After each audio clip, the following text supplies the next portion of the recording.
Good morning, Gloucester. Hey, this is DMG Jim, and of course I'm here with my lovely wife, Pat. She's behind doing all the books as usual, running everything here.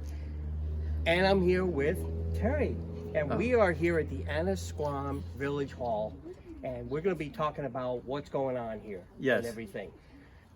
First of all, I think it's great that we could be outdoors again doing this. Isn't that just wonderful? We're really excited.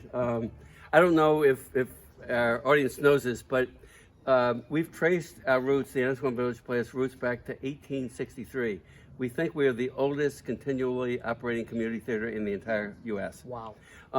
But the very interesting thing about this summer, in 1863, the very first event we can find that the predecessor to the Annisquam Village Players did was put on a play. It was in the middle of the Civil War, and there were a bunch of youth from Annisquam getting ready to go off to war. And they decided to do a show to raise money for the war.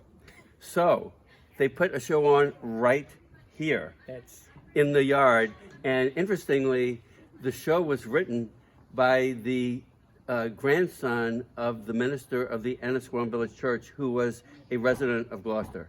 And this summer, our show was written by Mary Curtis, who was my co-director for 27 years. She just died a month ago. But she wrote this show 45 years ago when she lived in Weston, and it was performed for rave reviews. And so we're doing it in her honor and her memory this summer. And we had to update the script a little bit from 45 years. So we've got some references to COVID and stuff like that in it to make it relevant. I understand you also have some dignitaries local. And first of all, congratulations for keeping them on script. That's got to be a real big mark. You can never keep them on script. Okay, so we know. They're going to have to find out. They were here at a rehearsal last night, the three of them who were in it, the politicians. And you never know what they're going to say when they're on stage, and so the cast needed to kind of get used to that, and it worked beautifully. So we're very excited. But now I just want to go back to the area a little bit here. This is the town hall right here, the village hall. Well, this building actually right here, this is the exchange. Right. This is the historic, well, it's right behind here, and this actually is the village hall. Where we normally have our shows is up on the second floor, which holds 200 people. Down here, because of COVID, we have the seats distance so that we only have about half the number we can normally have, so 100 people. Right. So I know we're going to get to a singer, and we're going to hear a great portion. Well, let me just tell you a little bit about the show itself. Oh, yeah. The show is called Nothing to Hide, and it is very loosely based on what everybody read in high school, Dr. Jekyll and Mr. Hyde, by Robert Louis Stevenson. The big difference, this is a comedy. And I watched the original movie with Spencer Tracy about a month ago, and I had nightmares after I watched it. I mean, that's how scary it was. This thing is incredibly funny. And the reason it is, the story takes place in current times, 2021, and it takes place in Annisquam, of all places. And Dr. Jekyll is the great-grandson of the original famous Dr. Jekyll from the 1800s. And he is a doctor, and he's working in Boston, and he just moved to Annisquam. And he just received in the mail from the lawyers of his grandfather's estate, great-grandfather's estate, the original book that had the Hyde formula in it. And he just has received that. And he's converted the barn in his house in Annisquam to a lab. So he goes and he reads this formula, and he said, should I try it? Is this the right thing? And eventually he drinks it.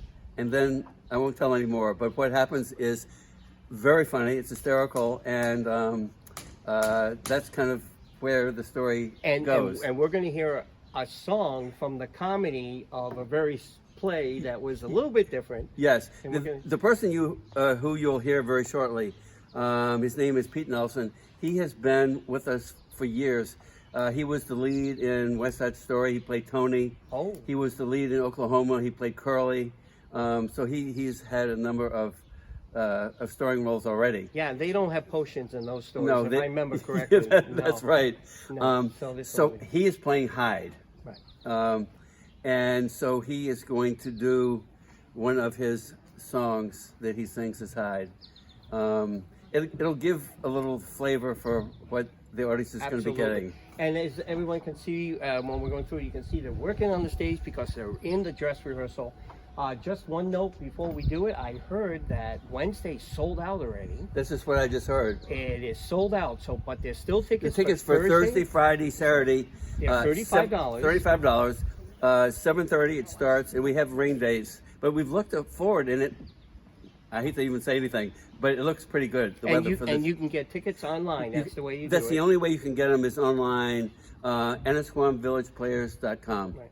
A little cheerleader told me that was on the stage a little bit earlier. Oh, good, Yeah, good. she's hiding off stage right now, but I can see her, and she's giving me daggers right now. But tickets probably should be bought pretty soon because we're having about a third of the number in the audience that we normally have because we usually run 6 or 7 nights, 200 people per night, and it's almost always sold out. Okay. So in this year we're only running 4 nights and 100 people rather than 200. So you can see the numbers.